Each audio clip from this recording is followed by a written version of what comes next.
Good evening, everybody, and thank you so much for coming to share an hour of your time with me this evening.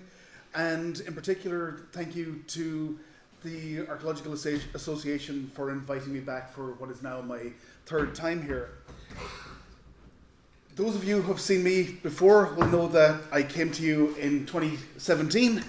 I told you I was going to talk to you about swastikas in Irish art. I actually wanted to talk to you about horses and sun symbols. Sorry, I lied. Despite that, you invited me back in 2018 to talk about an excavation. Well, I told you I was going to talk about an excavation. I really wanted to talk to you about the nature of evidence and archaeological interpretation. Sorry, I lied. So, it's 2020. I'm here to talk to you about gravestones. Well, I'm not really. I really want to talk to you about ideas around familial organization and data visualization. I'm not sorry. You had 3 goes. This is on you. Actually, it's kind of worse than that because I really mostly want to talk to you about data visualization. So it's all lies. It's just all lies. In fact, the original title for this presentation was a data-led examination of gender roles and family. You wouldn't have come to this one. So I hope you'll stay with me for this one. So we're talking about 2 graveyards, both alike in dignity in fair Craughwell, County Galway, where we lay our scene. These are the graveyards of Killora and Killogillen. And tonight what I want to do is look at some quantifiable elements of graveyard morphology. Now, some of these include rubrics. These are the opening lines of commemorative verses. And for this one, we see pray for the soul of. I want to look at stuff around the IHS monogram that you see up here. I want to look a little about hearts. I want to look at the omega symbol that you see in the center there above the heart. And I want to move beyond that to some deeper understandings, first around sexual and family politics of commemoration, and also looking at some of the ideas and problems of a male-female dynamic in commemorative practice. And finally, some ideas around the social questions of family relationships between the deceased and the individual commemorating, commissioning the monument. The first thing I want to do, though, is look at the geography. Where are we talking about? Through the joy of Google Earth, we can hang ourselves high in the sky and see along the bottom edge where we are this evening in Portugal, and along the top edge we can see the island of Ireland. Hopefully this doesn't feel too much like falling towards Earth, but we're getting in closer looking at Ireland. I will direct your gaze to the west of Ireland, in particular to County Galway, and a little bit closer than that into southeastern Galway. Get a bit closer to the Earth, down to the level where you actually can start to see fields, and eventually you can pick out, if you're eagle-eyed enough, the 2 sites we're going to be talking about tonight, Killora and Killogillen.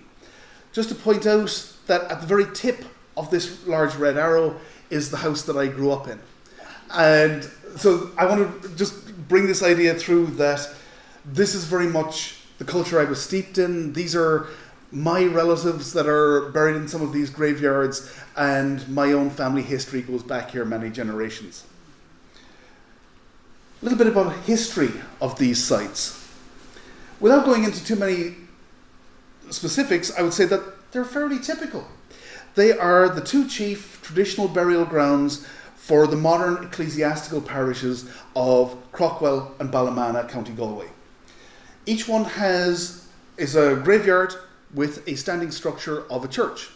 Those standing structures are fairly typical, at least for the west of Ireland.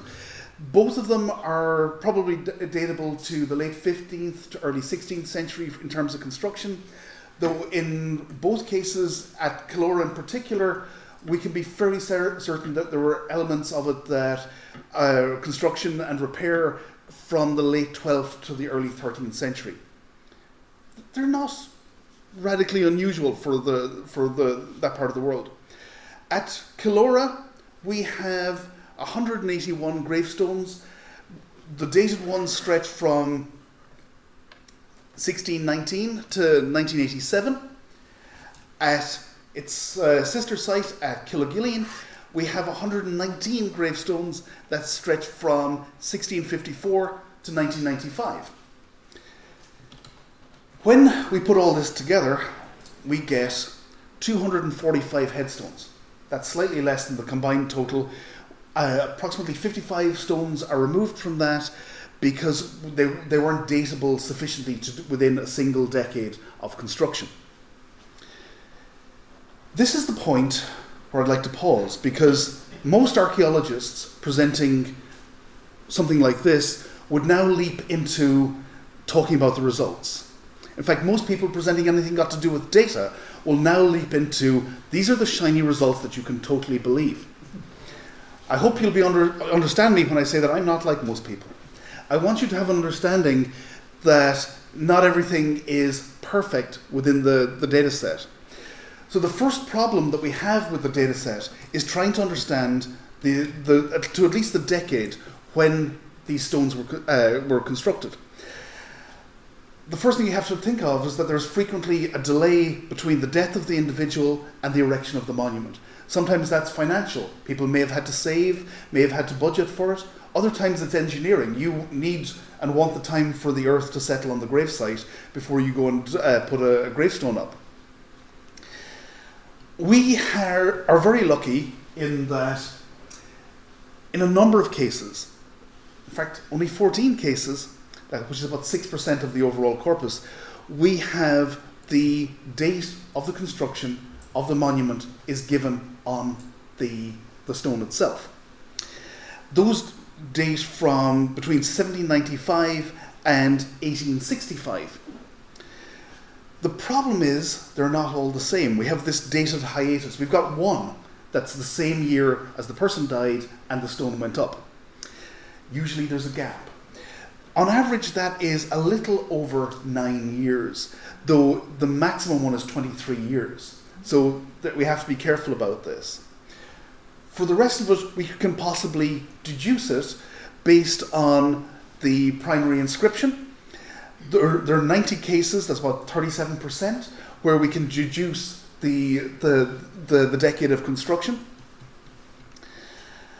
And the last case is the big one. This is estimation, where we have to estimate based on an analysis of the carving techniques, of the lettering of the inscription when it was made.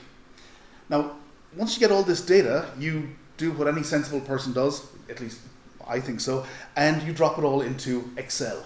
Excel is a wonderful tool. I think it's fantastic. You have columns, you have rows, you have numbers, you have data. But quite frequently, you don't have much insight. You can't easily pick out what are the significant pieces of information based on that. As was said in my introduction, I describe myself as a recovering archaeologist. These days I work for a large IT company in their cybersecurity department working on data visualization.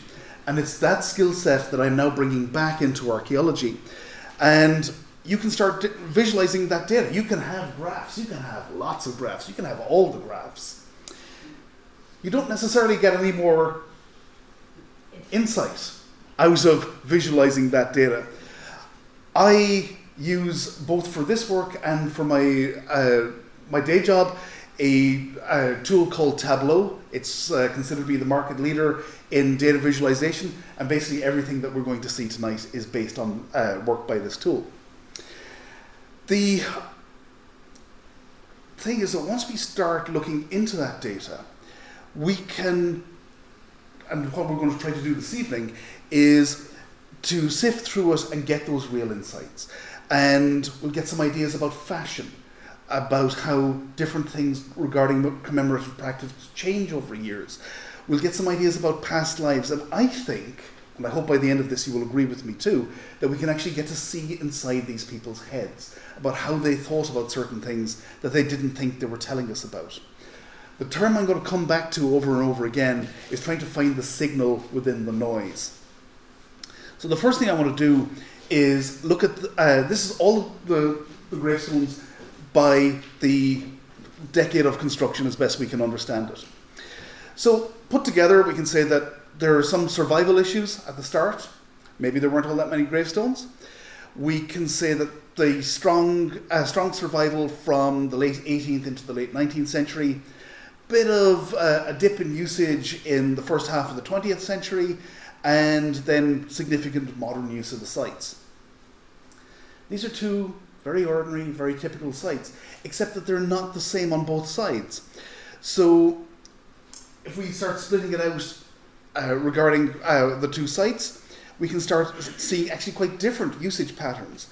At Killora, we have three defined peaks in the 1810s, in the 1870s, and in the 1970s, and with corresponding lulls based around the 1840s and the 1930s. Killogillen, on the other hand, has a similar peak in the 1970s, but its primary and sustained period of gravestone erection is in the 1790s, and that's relatively sustained until the decade of the 1830s. So even within those two graveyards that are in some respects so typical and so ordinary, there are large differences between them.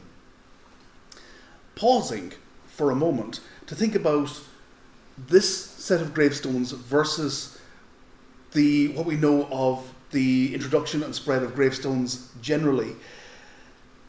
What is coming from a wide amount of research is that for Ireland and for a lot of the UK too, you don't get this introduction of durable grave markers until the beginning of the 17th century, and it really starts to flower around there, with a marked expansion during the first half of the 18th century. And when we apply that to the graveyards of Killora and Killogillen, we can say that they are in fact fairly typical.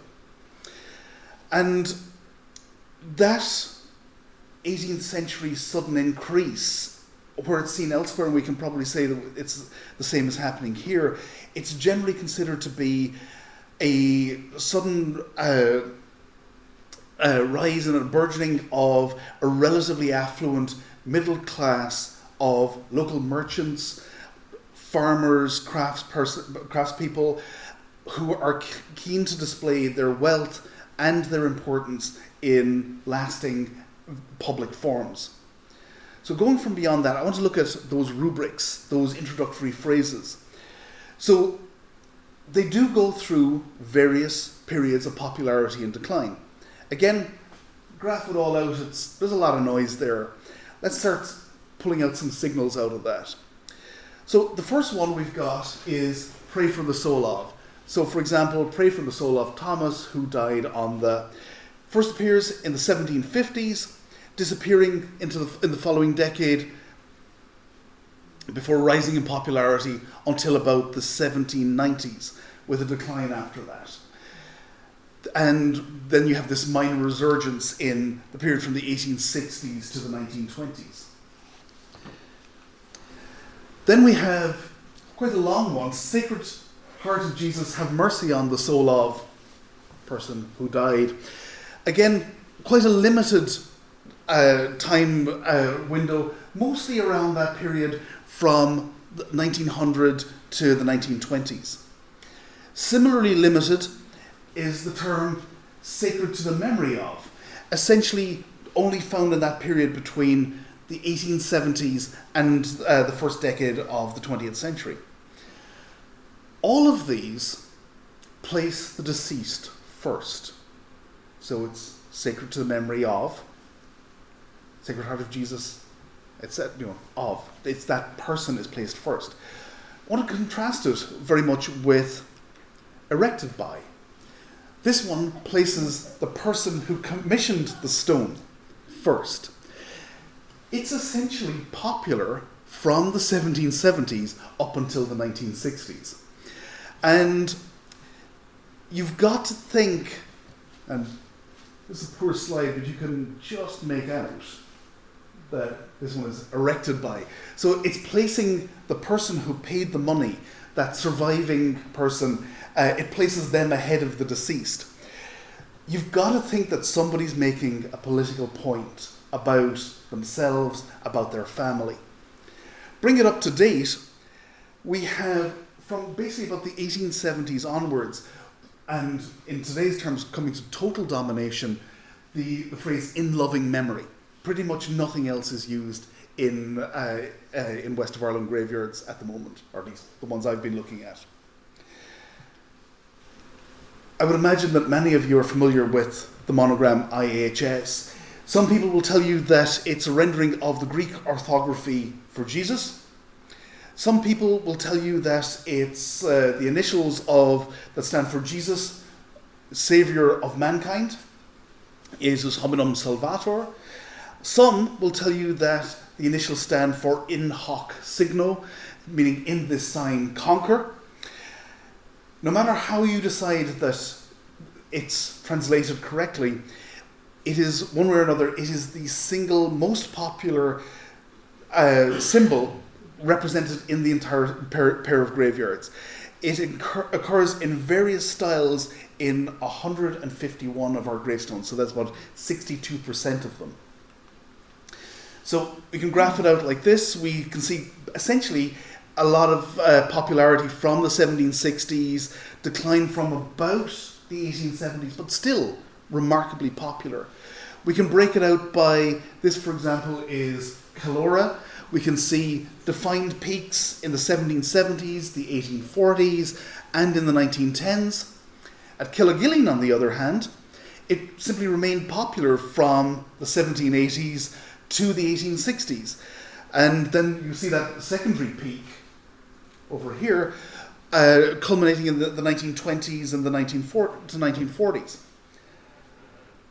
But it's not just one style. They come in various forms. The usual type we get is an IHS with a cross springing from the crossbar of the H. And you can just about see that there on this slide.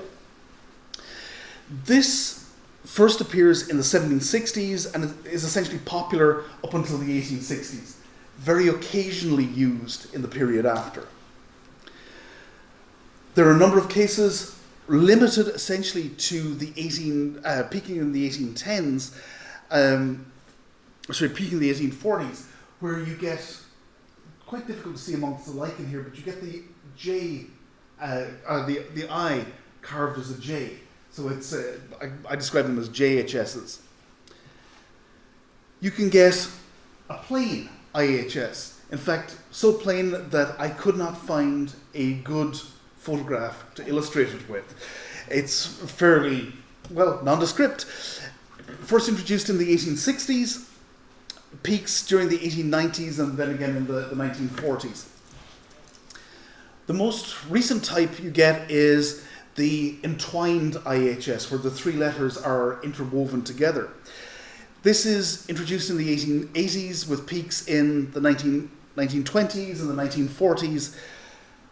No matter how they are shown, and this is more clear perhaps than, because it's obviously religious, rather than some of the others, but these are all deliberate statements of Christian belief.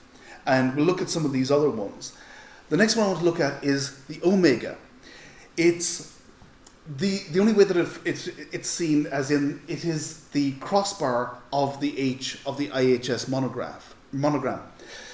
And it is the most popular form of that crossbar. This lecture has evolved over the best part of 20 years, and I've continued to research and continue to think about it. Originally, I would have said that the omega was a memento mori, a symbol of death. And my evidence for that would be to take Revelation 22:13 that says, I am the Alpha and the Omega, the first and the last, the beginning and the end. So those three things together, you have Omega, last, end. And you can say, well, it's a death symbol. Everything is the end. doing more research is terrible. It destroys your great ideas, because if you read revelations on either side of that, for example, verse 12 says, "Behold, I am coming soon, and my reward is with me to give to each one according to what he has done." The verse after, verse 14, says, "Blessed are those who wash their robes, so that they may have the right to the tree of life, and they may enter the city by its gates." These are verses that are considered to be about eternal life, about Christian resurrection. So the Omega, when you see it, such as it seems there, perhaps is properly considered to be a resurrection symbol or a symbol of eternal life, which is fine until you get to the upside down Omega, as you see it here.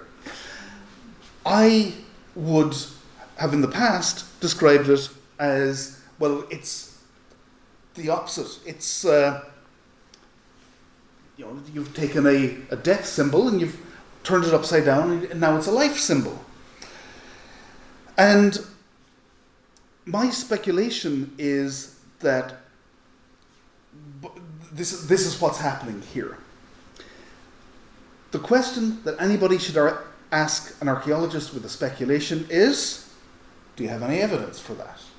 And my evidence is, at least by analogy, the idea that in medieval sculpture you get dragons and some kinds of hideous beasts that are shown in some way subverted or inverted, so that they're as a symbol of Satan, they're overcome by the power of Christianity. So, for example, this guy is from St. Nicholas's Church in Galway. He's 15th century, hideous little beastie, sitting just above where the pulpit is today. And he's nasty, he represents the evils of Satan, but with that knot in his tail to say he's been overcome.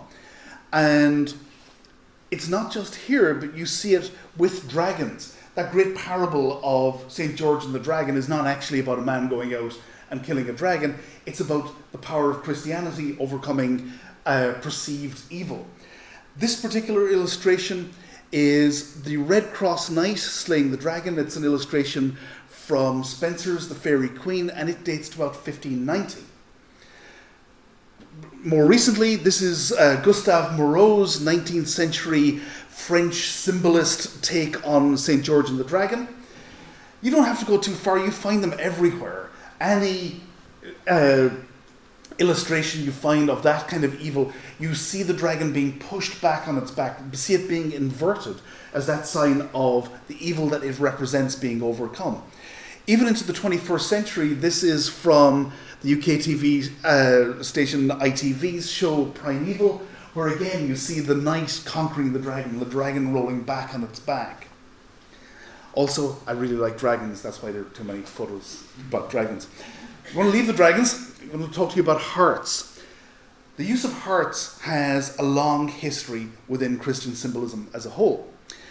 Various forms have been in these graveyards have been popular from the 1780s up to the 1980s. Again, throw it up on the screen like this. There's a lot of noise, not a lot of signals. Let's start taking some of those signals out. The first type is the plain upright heart. This is popular from the 1780s up until the 1940s, with peaks in the 1880s and the 1890s. But it's not as simple as that, because in the earlier period, they are generally quite low and false relief, while the later ones can be frequently cut in, they're in high relief, and they show additional attributes, including bands of thorns, you can see gushing blood, puncture wounds to the heart, and this one even has a severed aorta. This particular evolution may be much less of a result of changes of fashion and more got to do with development of carving techniques, though there is part of me that still finds that kind of disturbing. There's a lot of detail in there. Now, I have talked about the inverted omegas. We also have inverted hearts. And these have been popular from the 1780s up until the 1850s, especially at either end of that range. And we usually see them here under the crossbar of the H. My reasoning for a long time had been that the heart, in its upright sign, its simplest way, is a life sign. So if you invert it, trying to use the same logic that I was applying to the omegas, does it then become a memento mori? Does it become a symbol of death? Similar to how perhaps the omega was being used. The problem is that occasionally you get the inverted omega and the inverted heart together. As I've said in one of the publications I've done about this, is that the exact meaning of this combination is at best obscure, which means I really don't know. And sometimes really good narratives about what you think is in the data and what you think it means are hard to justify. Just when you need some additional research, I encountered, this is Giotto's Allegory of Charity. It was painted in 1305 and is in the city of Padua. And here, in the left hand of Charity, you see her offering a heart. And the heart is pointed upwards. What I learned from researching more about this is that owing to the Christian Church's ban on any type of anatomical studies, there was the misconception for much of the medieval period that the human heart actually was point upwards. So there may be something going on here. In fact, in European painting, that upwards pointing heart switches to a down pointing heart by the late 14th century. And by the beginning of the 15th century, upwards pointing hearts are fairly rare. And this is where I kind of ran aground for a while, because this is European art from the 14th and 15th century. But I'm contrasting it with folk art, essentially, from the west of Ireland in the 18th and 19th century. I don't have the answers, but I do wonder if one question that we should be asking ourselves is, what is the familiarity of stonemasons with these broader, older artistic traditions? Or perhaps they are continuing that older mode of depiction, and that there's a reference there back to that medieval idea of internal anatomy. Today, hearts have largely gone out of fashion, and where you see them, they're like this of Jesus displaying the Sacred Heart. That's enough about hearts. I very, very briefly want to talk to you about flowers. Only one slide about flowers, and that's to say that various forms of flowers are relatively rare, they're pretty infrequent, and they're found at various times from the 1790s up until the 1940s. I think we're at a point here that I've given you some tools that we can now use to think about a particular case study. This is the Cloonan-Joyce gravestone in Killora Cemetery. And it was erected by Catherine Cloonan, who was, before she was married, was Joyce, and her son Jeremiah. And this is the quote: it says, "As a tribute of respect to the memory of her husband, John Cloonan," and I do love this bit, "who lived respected and died regretted." And he died in 1836. The form of the text makes it also clear that this primary inscription also includes her son Patrick, who died in 1838 at the age of 21. And the stone is also signed. It's signed by a Michael Kelly, and it is dated to 1839. So that places it just 1 year after the son Patrick passed away. My argument is that there is an arrangement of the symbols here that presents an explicit narrative of a journey from death to resurrection. So what we see on the left-hand side is the skull and crossbones, which I think we can take safely as a memento mori, a symbol of death.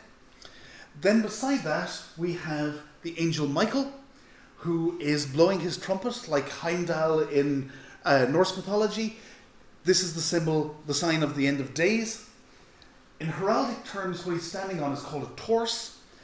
He's taken up a good stance. He's got the trumpet. The problem for me with this is that I would have expected, this is Michael, this is an archangel who is heralding the apocalypse. He's got a bugle.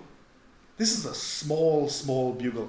And I think it's probably because of the limitations of his space. But I kind of wanted a much larger trumpet. On the other side, we have judgment in the set of scales, and then we have this little rosette. And now you see why I mentioned the flowers. The rosette, I would argue, is a symbol of salvation. While we don't know if this one was painted, we do know that in a lot of Christian writing in medieval and later times, a red rose is identified with the blood of Jesus, and in that way is related to the ideas around resurrection. The implication that I would take from this is that we should be very careful in how we see flowers on gravestones. They may not always be there just as decoration, just to fill up space, but they may actually have a defined message to talk about ideas of Christian resurrection. The piece in the center, I argue, represents heaven. So we have concepts around Jesus, represented by the IHS and the cross. We have our cherubim, or possibly seraphim, the heavenly host, all guarded over by the hand and the key, presumably Peter. There's this decorative border around heaven. Revelations, that I have clearly read too much of, tells us that the wall around heaven is 144 cubits high, which would make it approximately 216 feet. Unfortunately, this is theologically inaccurate, because Revelations tells us many things about heaven, one of which is that it is a perfect square. So this semi-circular pattern wouldn't have been right.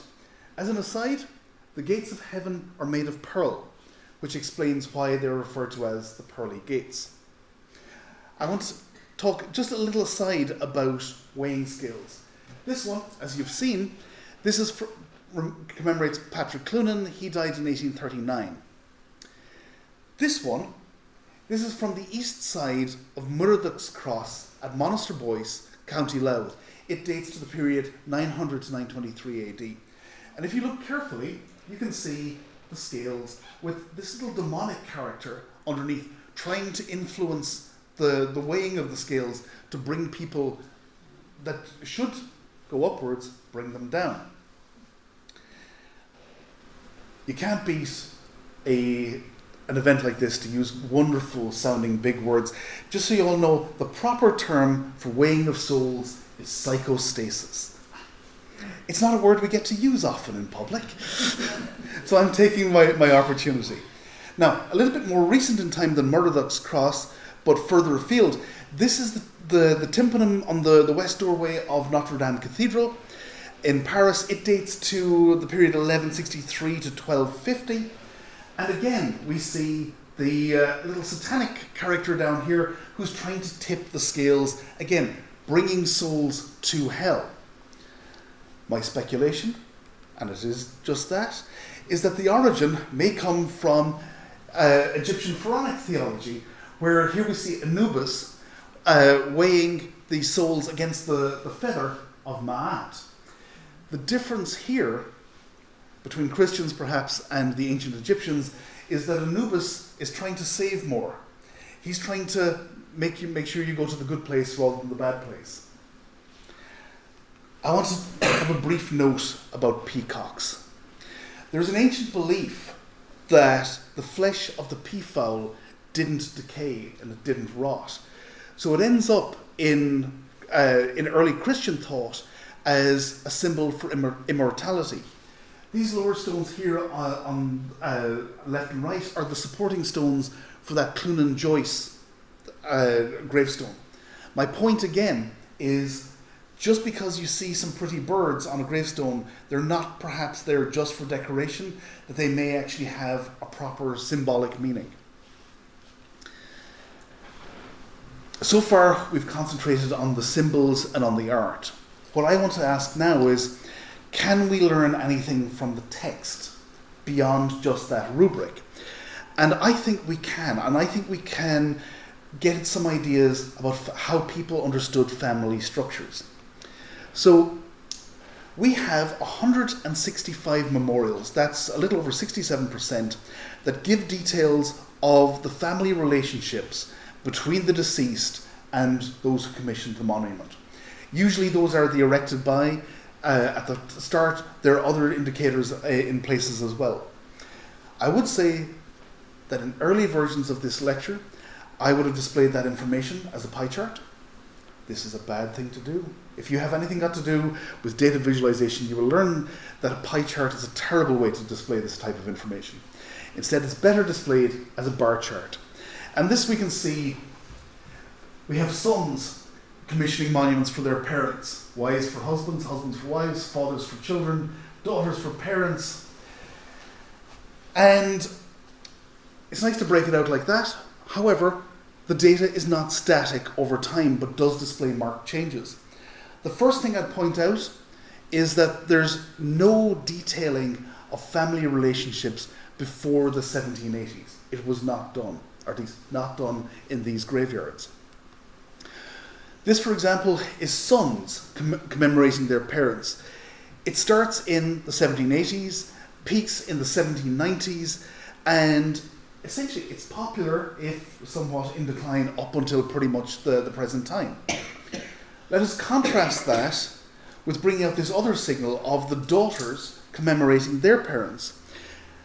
There's an early blip in the 1830s, and it's relatively infrequent, though increasing into that period in around the 1910s, when it becomes essentially on par with the percentage of sons commemorating their parents. We have husbands who commemorate their wives, much more of them, who commemorate their husbands. That didn't start until the 1800s. It's much higher and peaks in that period in the 1890s. Based on what I would describe as naive expectations, I would say that you could argue that you can expect that the group responsible for erecting a monument should be a close second generation relative of the person who's died. So that should be a son or a daughter. Now, this is true for sons commemorating their parents. They make up about almost 30% of that group. However, daughters commemorating their parents are only the fourth largest group. They're not even 9%. And this is really what you would expect, it's at variance from what you would expect if you thought there should be a 50-50 split in male-females in the population. Always good to ask, but why? And I think it's not a deep insight, but I think it's an obvious one that we can actually see, is that it comes down to inheritance and economics. In rural Irish societies like this, it was most usual that the eldest son inherited the bulk of the family property, and therefore would be the one expected to commemorate the deceased. So in this way, the act of commemoration of one's parents, and especially one's father, becomes a very public statement of the role of the head of the family that it has passed on to the next generation. A lot of people have looked at this and they've written about it. I think, however, there are problems with this approach.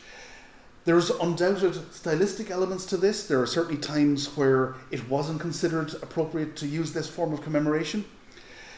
There are other ones. There are relative ages of older husbands predeceasing younger wives. There are obvious cases of women dying in childbirth. And of course, families that either produced no issue or only had female children. So I had this idea of taking a different approach, of looking at the ordering of the deceased. The idea is that if everything was equal, the person who died first is commemorated first. But that doesn't happen. We have 109 memorials, that's about 44% of the total corpus, that feature a husband and a wife. Out of that, 81 of those list the deceased in the order in which they died. And in most cases, 61% of those, it's the husband who dies before the wife and is listed first. We have the females who die before their husbands and are listed before him. Yes, that's correct. So we find this sporadically from the 1860s up until the 1980s. And the gaps between their times of death can range from, at minimum, 4 days up to 36 years. This is what you would expect. However, there are cases where the wife predeceased the husband, but is listed after him. And my argument here is that, going with our economic model, is that there is no personal, or very little personal property available to be inherited by the next generation. So any private property would have probably gone to the surviving husband, and we have a net result of there being no change in the financial power of that family. So in that type of paradigm, you only get the financial and social sense to wait until the perceived male head of the family dies, and then he's commemorated. We have 13 cases, though, where the women are listed in the wrong order, shall we say. They died ahead of their husbands and are listed after them. The other side of it is those women that died first and are commemorated first. All except one case post-dates the first years of the 20th century. That one example in the 1830s is of a daughter who's commemorating her parents. So I think it's actually significant that it's the daughter who listed them chronologically. Perhaps if there had been a son, they may not have been listed in that way. There's a theme of power and precedence that I want to look at, and this is reflected in non-chronological ordering. And it's how we look at children in relation to their parents. We have 21 instances where the children who predeceased their parents are listed after one or both parents. And this differs from if it was a simple chronological ordered list. And these I describe as internal relatives. They're direct lineal descendants. They are the sons, they are the daughters, and in one case they are grandchildren of the perceived head of the family. So as an example, this is Thomas Monaghan, who died in 1923. His wife Mary died in 1905, 18 years ahead of him, but is listed behind him. They are both listed ahead of their children Mary, who died in 1906, and James, who died in 1903.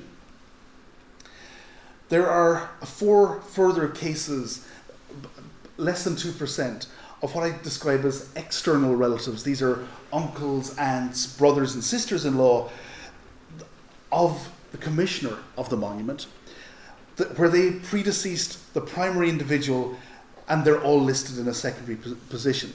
So for example, this is Margaret Graney. She died in 1910. She died 10 days after her sister-in-law, Mary, but again is listed ahead of her. It should be noted that this is the only position in which children are commemorated. There's no instance where a child who died before its parents is listed before them. The closest we have to an exception to this rule is one very small stone listing a child. It's less than a meter tall, a little over half a meter wide, and it commemorates Francie Cawley, who died in 1884, aged 4 years of age. It may be significant that this is the only gravestone in the 2 graveyards that actually has a verse on it. So perhaps the idea is, small person gets a small gravestone. And this is the only place where they get one to themselves. It's worth a mention that when it comes to children, that with the exception of that previous case, there are 3 individuals from the 1970s and 1 grandchild from the 1940s. All the predeceased children are either juveniles or mature adults. My mother says to me, I'm nearly 50, and she still says, you'll always be my little boy. But these are people who are commemorated as children. They age from between 8 to 32 years. The average is over 20 years. So we must presume that there's probably quite a significant proportion of the local population from post-baptismal infants to young juveniles who are totally unrepresented within the burial ground until the 1940s at the least. And indeed, those that are always placed in that secondary position within the inscriptions. I think what we're doing is we're observing a rural community whose conscious and unconscious actions in choosing their gravestones, choosing their symbols that they put on those, and then choosing the way in which the texts are constructed, betray some of their concerns and some of their ideas about how they perceive the workings of that intra-family power and organisation, and indeed what constitutes a family in the first place. My argument for this is that you see that the structure is very much as the father, as the head of the family, with those children taking up secondary positions, and indeed the wife taking up secondary positions as well. And that idea of the family is very clearly defined as that nuclear linear unit where uncles and aunts and those in-laws, they're afforded commemoration, but definitely in a secondary position in relation to those internal relations, and certainly as viewed by the person commissioning the monument. It's never static. There is change. We see it happening from the beginning of the 20th century, that democratization of commemoration, where those wives that died before their husbands are listed in the correct chronological order. It's slow. It's not always happening. It's not always visible, but it is changing. In terms of opportunities for further study, I think there's a lot of work has been done with images and symbols, and my argument has always been that these are chosen. These are chosen to speak to the local community, to say this is what we as a family, this is what that deceased person believed, to affirm their faith and to display their wealth and their power to the community. My argument here is that when you examine that non-chronological ordering, it allows you to see in a different way into that society. And as I say, how families saw themselves and their internal organisation. I also think that there's very few other ways of doing that.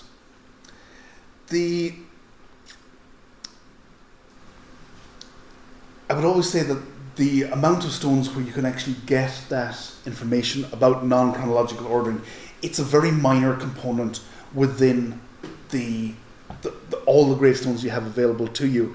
But I do think it's important. Many years ago, when I gave the first version of this lecture in public, I had read everything I could about what was going on then in gravestone studies.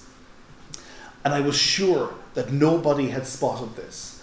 I was sure that nobody had certainly written about it. And I was sure this was going to be my big contribution.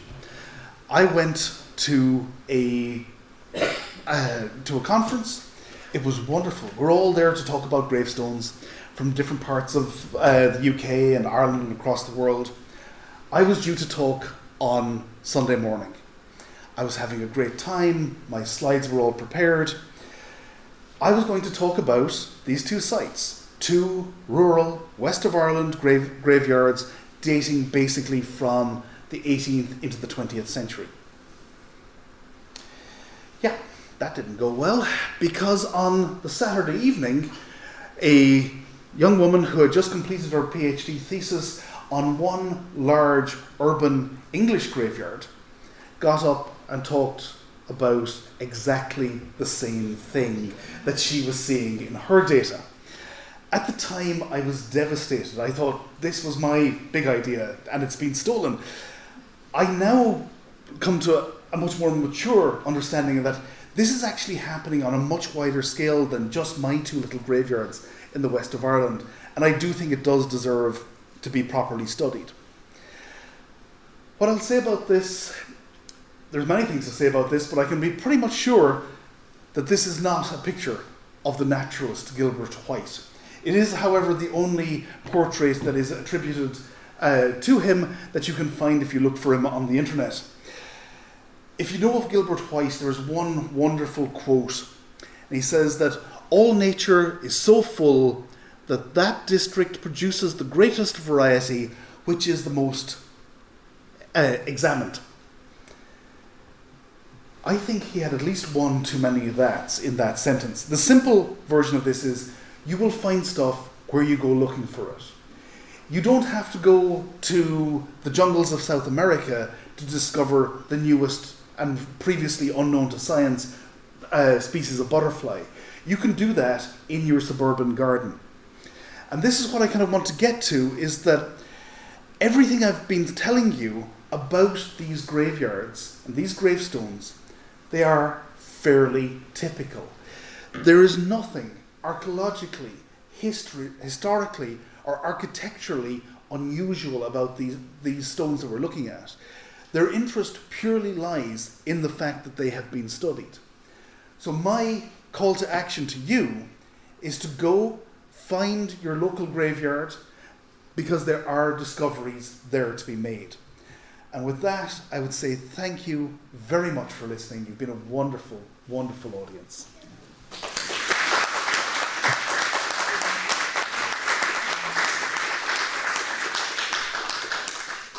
Thanks, Robert. Take a bow. Have we got any questions?